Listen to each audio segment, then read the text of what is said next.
Hi guys, welcome back to my YouTube channel that is Swapna's tutorial. So ನೀವೇನೇ ನನ್ನ ಚಾನಲ್ಗೆ subscribe ಆಗಿಲ್ಲ ಅಂದರೆ ಪ್ಲೀಸ್ ಸಬ್ಸ್ಕ್ರೈಬ್ ಆಗಿ, ವೀಡಿಯೋಸ್ನ ಲೈಕ್ ಮಾಡಿ, ಶೇರ್ ಮಾಡಿ, ಹಾಗೆ ಕಮೆಂಟ್ ಮಾಡಿ. ಸೊ ಇವತ್ತು ನಾನು ಮಾಡ್ತಿರೋ ಸಬ್ಜೆಕ್ಟ್ ಯಾವುದು ಅಂದರೆ ಥರ್ಡ್ ಸೆಮ್ BComನ ಕಾಸ್ಟ್ ಅಕೌಂಟಿಂಗ್ ಅಥವಾ ಫಂಡಮೆಂಟಲ್ ಆಫ್ ಕಾಸ್ಟಿಂಗ್ ಅನ್ನೋ ಒಂದು ಸಬ್ಜೆಕ್ಟ್ನ ಎಕ್ಸ್ಪ್ಲೈನ್ ಮಾಡ್ತಿದ್ದೀನಿ. ಸೊ ಅದರಲ್ಲಿ ಚಾಪ್ಟರ್ 1 ಬಂದುಬಿಟ್ಟು ಇಂಟ್ರಡಕ್ಷನ್ ಟು ಕಾಸ್ಟ್ ಅಕೌಂಟಿಂಗ್ ಅಂತ ಹೇಳಿ. ಸೊ ಈ ಒಂದು ಚಾಪ್ಟರ್ ರಿಲೇಟೆಡ್ ಆಲ್ರೆಡಿ ನಾನು ಥಿಯರಿ ಪಾರ್ಟ್ನ ಎಕ್ಸ್ಪ್ಲೈನ್ ಮಾಡಿ ಅಪ್ಲೋಡ್ ಮಾಡಿದ್ದೀನಿ.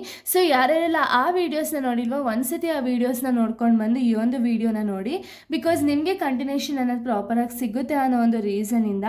ಸೊ ನಾನು ಈ ಒಂದು ವಿಡಿಯೋದಲ್ಲಿ ನಾನು ಫಾರ್ಮೆಟ್ನ ಎಕ್ಸ್ಪ್ಲೈನ್ ಮಾಡ್ತಿದ್ದೀನಿ. ಓಕೆನಾ, ಡೈರೆಕ್ಟ್ ಸಮ್ಗೆ ಹೋದರೆ ನಿಮಗೆ ಸ್ವಲ್ಪ ಕನ್ಫ್ಯೂಸ್ ಆಗುತ್ತೆ.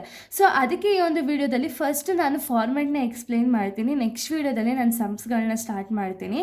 ಸೊ ಕಾಸ್ಟ್ ಶೀಟ್ ಕೊಟ್ಟಿದ್ದಾರೆ ಅಂದರೆ ಫಸ್ಟ್ ನಿಮ್ಗೆ ಅಲ್ಲಿ ಏನು ಹೆಡ್ಡಿಂಗ್ ಕೊಟ್ಟಿರ್ತಾರೋ ಅದನ್ನು ಹಾಕೋಬೇಕಾಗುತ್ತೆ. ಫಾರ್ ದ ಇಯರ್ ಎಂಡಿಂಗ್ 31/3/2023 ಅಂತ ಹೇಳಿ ಕೊಟ್ಟರು ಅಂದರೆ ಆಗ ನೀವು ಕಾಸ್ಟ್ ಶೀಟ್ ಆ್ಯಸ್ ಆನ್ 31/3/2023 ಅಂತ ಹೇಳಿ ಹಾಕ್ಕೊಂಡು ಅದಾದಮೇಲೆ ಪರ್ಟಿಕ್ಯುಲರ್ಸ್ ರುಪೀಸ್ ಅಂತ ಹೇಳಿ ಹಾಕ್ಕೊಳ್ತೀರಾ. ಅಕಸ್ಮಾತ್ ನಿಮ್ಗೆ ಏನಾದ್ರು ಇನ್ನರ್ ಕಾಲಮ್ ಇನ್ನೊಂದು ಅವಶ್ಯಕತೆ ಇದ್ದರೆ ಪರ್ಟಿಕ್ಯುಲರ್ಸ್ ರುಪೀಸ್ ಅಂತ ಹೇಳಿ ಹಾಕ್ಕೊಳ್ಳಿ. ಇಲ್ಲ ನಾನು ಇನ್ನರ್ ಕಾಲಮ್ ಇಲ್ದಂಗೆ ನಾನು ಇಲ್ಲೇ ಅಡ್ಜಸ್ಟ್ಮೆಂಟ್ನ ಮಾಡಿಕೊಂಡು ಫೈನಲ್ ಆಗಿ ಔಟರ್ ಕಾಲಮ್ಗೆ ಹಾಕ್ಕೊಳ್ತೀನಿ ಅಂದರೆ ಅದು ಓಕೆನಾ. So first of all first step ಏನು ಅಂದರೆ ಇದರಲ್ಲಿ ಪ್ರೈಮ್ ಕಾಸ್ಟ್ ಅನ್ನೋದನ್ನ ಕಂಡುಹಿಡಿಯೋದು. ಓಕೆನಾ, ಇದು ಫಸ್ಟ್ ಸ್ಟೆಪ್ಪು. ನಿಮ್ಗೆ ಅಕಸ್ಮಾತ್ ಏನಾದರೂ ಕ್ವಶನಲ್ಲಿ ಈ ಐಟಮ್ಸ್ ಏನಾದರೂ ಮೆನ್ಷನ್ ಆಗಿದೆ ಸ್ಟಾರ್ಟಿಂಗೇ ತೊಗೊಳ್ತೀರಾ. ಓಕೆನಾ, ಯಾವುದೆಲ್ಲ ಅಂದರೆ ಡೈರೆಕ್ಟ್ ಮೆಟೀರಿಯಲ್ಸಲ್ಲಿ opening stock of raw materials ಏನಾದ್ರು ಇತ್ತು ಅಂದರೆ ಅದನ್ನು ತೊಗೊಳ್ತೀರಾ. ಅದಕ್ಕೆ ನೀವು ಒಂದು ಪರ್ಚೇಸಸ್ ಅಂತ ಏನಿರುತ್ತಲ್ಲ ಪರ್ಚೇಸಸ್ನ ಆ್ಯಡ್ ಮಾಡ್ತೀರಾ, ಕಾಟೇಜ್ ಇನ್ವರ್ಟ್ಸ್ನ ಆ್ಯಡ್ ಮಾಡ್ತೀರಾ, ಆಕ್ಟ್ರೈ ಆನ್ ಪರ್ಚೇಸ್ನ ಆ್ಯಡ್ ಮಾಡ್ತೀರಾ, ಇಂಪೋರ್ಟ್ ಡ್ಯೂಟಿ ಅಥವಾ ಎಕ್ಸ್ಪೋರ್ಟ್ ಡ್ಯೂಟಿನ ಆ್ಯಡ್ ಮಾಡ್ತೀರಾ, ಕ್ಲೋಸಿಂಗ್ ಸ್ಟಾಕ್ ಆಫ್ ರಾ ಮೆಟೀರಿಯಲ್ನ ಮೈನಸ್ ಮಾಡ್ತೀರಾ. ಯಾವಾಗ ಅಂದರೆ ಡೈರೆಕ್ಟಾಗಿ ನಿಮಗೆ ಫಸ್ಟೇ opening stock of raw material ಅಂತ ಹೇಳಿ ಕೊಟ್ಟಾಗ ಮಾತ್ರ ಈ ಸ್ಟೆಪ್ನ ಮಾಡ್ತೀರಾ. ಓಕೆನಾ, ಸೊ ಅಕಸ್ಮಾತ್ ನಮಗೆ ಈ ಸ್ಟೆಪ್ ಕೊಟ್ಟಿಲ್ಲ ಅಂದ್ಕೊಡಿ, ಡೈರೆಕ್ಟ್ ನಮಗೆ ಒಂದು ಪ್ರೈಮ್ ಕಾಸ್ಟಿಂದ ಸ್ಟಾರ್ಟ್ ಮಾಡಬೇಕು ಅಂದರೆ ನಿಮ್ಮ ಒಂದು ಕ್ವಶನಲ್ಲಿ direct materials, direct wages, direct expenses ಏನಿದೆಯಲ್ಲ ಫಸ್ಟು ಅಷ್ಟನ್ನು ಕೂಡ ಬರ್ಕೋಬೇಕಾಗುತ್ತೆ. ಅಷ್ಟನ್ನು ಬರೆದು ಆ್ಯಡ್ ಮಾಡಿದಾಗ ನಿಮಗೆ ಸಿಗುವಂಥದ್ದೇ ಪ್ರೈಮ್ ಕಾಸ್ಟ್. ಓಕೆನಾ, ಸೊ ಇದು important. First direct material, direct wages, direct ಎಕ್ಸ್ಪೆನ್ಸಸ್ನ ನೀವು ಆ್ಯಡ್ ಮಾಡಿದ್ರೆ ಪ್ರೈಮ್ ಕಾಸ್ಟ್ ಅನ್ನೋದು ಸಿಗುತ್ತೆ. ಓಕೆನಾ, ಈ ಪ್ರೈಮ್ ಕಾಸ್ಟ್ಗೆ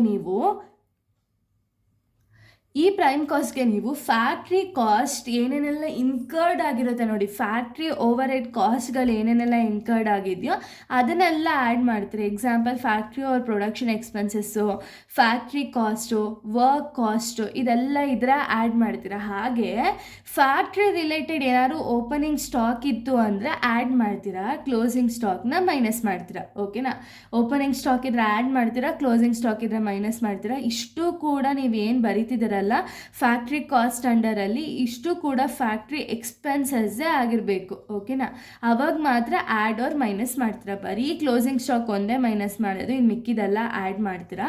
ಸೊ ಇದಾದಮೇಲೆ ಇಷ್ಟನ್ನು ಟೋಟಲ್ ಮಾಡಿ ಫ್ಯಾಕ್ಟ್ರಿ ಕಾಸ್ಟ್ ಅಥವಾ ವರ್ಕಿಂಗ್ ಕಾಸ್ಟ್ ಅಂತ ಹೇಳಿ ಔಟರ್ ಕಾಲಮಲ್ಲಿ ಬರೀರಿ.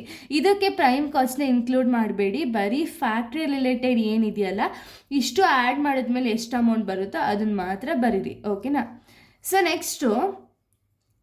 ನೋಡಿ ನೆಕ್ಸ್ಟು ಅಡ್ಮಿನಿಸ್ಟ್ರೇಟಿವ್ ಎಕ್ಸ್ಪೆನ್ಸಸ್ನ ಆ್ಯಡ್ ಮಾಡ್ತೀರಾ. ಅಡ್ಮಿನಿಸ್ಟ್ರೇಷನ್ ಕಾಸ್ಟ್ನ ಆ್ಯಡ್ ಮಾಡಿದಾಗ ಕಾಸ್ಟ್ ಆಫ್ ಪ್ರೊಡಕ್ಷನ್ ಬರುತ್ತೆ. ಕಾಸ್ಟ್ ಆಫ್ ಪ್ರೊಡಕ್ಷನ್ಗೆ opening stock of finish goods ಅಥವಾ closing stock of finish goods ಇತ್ತು ಅಂದರೆ ಅದನ್ನು ಆ್ಯಡ್ ಮಾಡ್ತೀರಾ, ಕ್ಲೋಸಿಂಗ್ ಸ್ಟಾಕ್ನ ಮೈನಸ್ ಮಾಡ್ತೀರಾ. ಓಕೆನಾ, ಸೊ ಇದಾದಮೇಲೆ ನಿಮ್ಗೆ ಏನು ಆನ್ಸರ್ ಸಿಗುತ್ತೆ ಅಂದರೆ ಏನು ನೀವು ಆಫೀಸ್ ಆ್ಯಂಡ್ ಅಡ್ಮಿನಿಸ್ಟ್ರೇಷನ್ ಕಾಸ್ಟ್ನ ಏನು ಆ್ಯಡ್ ಮಾಡಿರ್ತೀರಲ್ಲ ಆವಾಗ ನಿಮಗೆ ಫೈನಲ್ ಆನ್ಸರ್ ಬರೋದು ಕಾಸ್ಟ್ ಆಫ್ ಅದನ್ನು ನಾವು ಕಾಸ್ಟ್ ಆಫ್ ಪ್ರೊಡಕ್ಷನ್ ಅಥವಾ ಕಾಸ್ಟ್ ಆಫ್ ಗೂಡ್ಸ್ ಸೋಲ್ಡ್ ಅಂತ ಹೇಳಿ ಕರಿತೀವಿ. ಇದಾದಮೇಲೆ ನಮ್ಗೆ ಏನಾದ್ರು selling and distribution related items ಏನಾದ್ರು ಕೊಟ್ಟಿದ್ರು ಅಂದರೆ ಅದನ್ನು ಆ್ಯಡ್ ಮಾಡ್ತೀರಾ. ಸೆಲ್ಲಿಂಗ್ ಆ್ಯಂಡ್ ಡಿಸ್ಟ್ರಿಬ್ಯೂಷನ್ ಬಂದುಬಿಟ್ಟು ಸೆಲ್ಲಿಂಗ್ ಎಕ್ಸ್ಪೆನ್ಸಸ್ಸು, ಡಿಸ್ಟ್ರಿಬ್ಯೂಷನ್ ಎಕ್ಸ್ಪೆನ್ಸಸ್ಸು ಇದೆಲ್ಲ ಇನ್ಕರ್ಡ್ ಆಗುತ್ತೆ. ಸೊ ಇಷ್ಟು ನೀವು ಆ್ಯಡ್ ಮಾಡಿದಾಗ ನಿಮಗೆ ಟೋಟಲ್ ಕಾಸ್ಟ್ ಸಿಗುತ್ತೆ. ಈ ಟೋಟಲ್ ಕಾಸ್ಟಲ್ಲಿ prime cost, factory cost, distribution cost ಎಲ್ಲನೂ ಆ್ಯಡ್ ಮಾಡಿದಾಗ ಟೋಟಲ್ ಕಾಸ್ಟ್ ಸಿಗುತ್ತೆ. ಟೋಟಲ್ ಕಾಸ್ಟಿಂದ ನೀವು ಟೋಟಲ್ ಸೇಲ್ಸ್ ಎಷ್ಟಿದೆ ಅಂತ ಹೇಳಿ ಮೈನಸ್ ಮಾಡಿದಾಗ ನಿಮಗೆ ಸಿಗುವಂಥ ಅಮೌಂಟು ಪ್ರಾಫಿಟ್ ಆರ್ ಲಾಸ್ ಅಂತ ಹೇಳಿ ಇಲ್ಲಿ ಸಿಗುತ್ತೆ. ಓಕೆನಾ, ಇದು ಫಾರ್ಮೆಟು. ಸೊ ನೆಕ್ಸ್ಟ್ ವಿಡಿಯೋದಲ್ಲಿ ಫಾರ್ಮೆಟ್ ರಿಲೇಟೆಡ್ ಪ್ರಾಬ್ಲಮ್ನ ನಾನು ಎಕ್ಸ್ಪ್ಲೈನ್ ಮಾಡ್ತಾ ಹೋಗ್ತೀನಿ. So thank you guys, thanks for watching.